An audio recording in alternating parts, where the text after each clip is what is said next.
মধ্যপ্রাচ্যের দাবার বোর্ডে কি এবার উল্টো চাল দিল তেহরান? যুক্তরাষ্ট্রের চাপ, ইসরায়েলের হুমকি, সবকিছুর মাঝেই ইরানের স্পষ্ট ঘোষণা, পারমাণবিক ছাড়া আর কোনো ইস্যুতেই আলোচনা নয়। তাহলে কি কূটনৈতিক লড়াইয়ে এবার এগিয়ে গেল ইরান? ইরানকে দমাতে কি ব্যর্থ হল যুক্তরাষ্ট্র? কূটনৈতিকভাবেই কি যুক্তরাষ্ট্রকে হারালো ইরান? কারণ ইরানের পররাষ্ট্রমন্ত্রী আব্বাস আরাকচির স্পষ্ট বার্তা, পারমাণবিক ইস্যু ছাড়া অন্য কোনো বিষয়ে মার্কিন প্রশাসনের সঙ্গে সমঝোতায় যাবে না তেহরান। ওমানের রাজধানী মাস্কাটে পরোক্ষ আলোচনার প্রেক্ষাপটে দেওয়া এই বার্তা মধ্যপ্রাচ্যের ভূ রাজনীতিতে নতুন হিসেব নিকেশের ইঙ্গিত দিচ্ছে। দীর্ঘদিন ধরেই ইরানের ওপর বহুমাত্রিক চাপ তৈরি করে আসছে যুক্তরাষ্ট্র ও ইসরায়েল। একদিকে অর্থনৈতিক নিষেধাজ্ঞা, অন্যদিকে সামরিক হুমকি। সব মিলিয়ে তেহরানকে আলোচনার টেবিলে আনতে নানা কৌশল নেওয়া হয়েছে। কিন্তু এবার ইরান যে অবস্থান নিয়েছে তা স্পষ্টভাবে সীমিত রেখা টেনে দিয়েছে। পারমাণবিক কর্মসূচি নিয়ে আলোচনা হতে পারে, তবে ব্যালিস্টিক মিসাইল কর্মসূচি বা আঞ্চলিক প্রভাব বিস্তার নিয়ে কোনো দর কষাকষি নয়, এমন বার্তাই দিয়েছে তেহরান।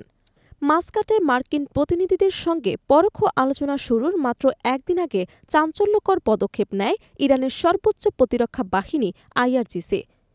গোপন এক ভূগর্ভস্থ ক্ষেপণাস্ত্র ঘাঁটিতে মোতায়েন করা হয় শক্তিশালী খোররাম শহর 4 মডেলের ব্যালিস্টিক মিসাইল। সামরিক বিশ্লেষকদের মতে প্রায় ২০০ কিলোমিটার পাল্লার এই মিসাইল ১৫০০ কেজি ওয়ারহেড বহনে সক্ষম, যা আঞ্চলিক যে কোনো গুরুত্বপূর্ণ অবকাঠামোকে লক্ষ্যবস্তুতে পরিণত করতে পারে। এই মোতায়েনকেই অনেকে আলোচনার আগে শক্তির প্রদর্শন হিসেবে দেখছেন। ইসরায়েল ও যুক্তরাষ্ট্র বহুদিন ধরেই দাবি করে আসছে, ইরানের মিসাইল কর্মসূচি মধ্যপ্রাচ্যের নিরাপত্তার জন্য বড় হুমকি। বিশেষ করে ইসরায়েল আশঙ্কা করছে, সম্ভাব্য সংঘাতে এই ধরনের দূরপাল্লার মিসাইল তাদের কৌশলগত স্থাপনাগুলোকে ঝুঁকির মুখে ফেলতে পারে।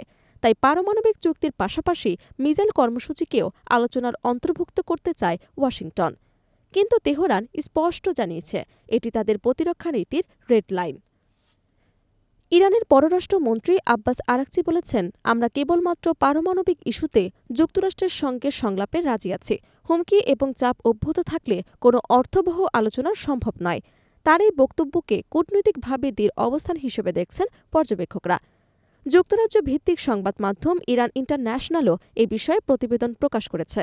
একই সঙ্গে আইআরজিসির শীর্ষ কর্মকর্তা ইয়াদাল্লাহ জাভানি হুঁশিয়ারি দিয়ে বলেছেন, আমরা যুদ্ধ চাই না, কিন্তু শত্রুরা যদি ভুল সিদ্ধান্ত নেয় তাহলে আমরা দৃঢ়ভাবে জবাব দিতে প্রস্তুত। তার এই মন্তব্য ইঙ্গিত দেয় যে তেহরান সামরিক প্রস্তুতি এবং কূটনৈতিক আলোচনাকে সমান্তরালভাবে এগিয়ে নিচ্ছে। একদিকে আলোচনার দরজা খোলা, অন্যদিকে প্রতিরক্ষার সক্ষমতা অটুট। বিশ্লেষকরা মনে করছেন, ইরান হয়তো পারমাণবিক ইস্যুতে কিছুটা নমনীয়তা দেখাতে পারে। ইউরেনিয়াম সমৃদ্ধকরণের মাত্রা ৬০% থেকে কমিয়ে ৪০% নামিয়ে আনার ইঙ্গিত দিয়েছে দেশটি। এতে আংশিক নিষেধাজ্ঞা শিথিলের সম্ভাবনা তৈরি হতে পারে। তবে মিসাইল কর্মসূচি নিয়ে আপোষের সম্ভাবনা প্রায় নেই বললেই চলে, কারণ তেহরানের দৃষ্টিতে এটাই তাদের প্রতিরক্ষা কৌশলের মূল স্তম্ভ এবং আঞ্চলিক ভারসাম্য রক্ষার প্রধান উপায়। প্রশ্ন উঠছে, তাহলে কি ইরান যুক্তরাষ্ট্রের সামরিক শক্তিকেও তোয়াক্কা করছে না, নাকি এটি কৌশলগত চাপ সৃষ্টির অংশ? অনেকে বলছেন, শক্ত অবস্থা নিয়ে আলোচনায় বসা তেহরানের পুরনো কৌশল, আগে শক্তি প্রদর্শন, তারপর সীমিত ছাড়।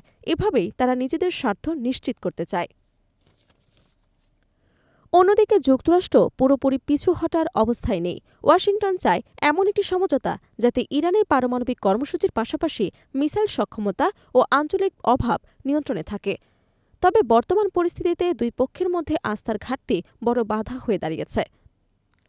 সব মিলিয়ে মধ্যপ্রাচ্যের দাবার বোর্ডে নতুন এক চাল দিয়েছে তেহরান। পারমাণবিক আলোচনায় সীমিত সমঝোতার ইঙ্গিত, কিন্তু মিসাইল কর্মসূচিতে অনড় অবস্থান। এই দ্বৈত কৌশল কূটনৈতিক সমীকরণ জটিল করে তুলেছে। এখন দেখার বিষয়, যুক্তরাষ্ট্র ও ইসরায়েল এই চ্যালেঞ্জের জবাবে কী কৌশল দেয়। কূটনৈতিক টেবিলে কি সমাধান মিলবে, নাকি উত্তেজনা আরও বাড়বে, সেটি এখন সবচেয়ে বড় প্রশ্ন।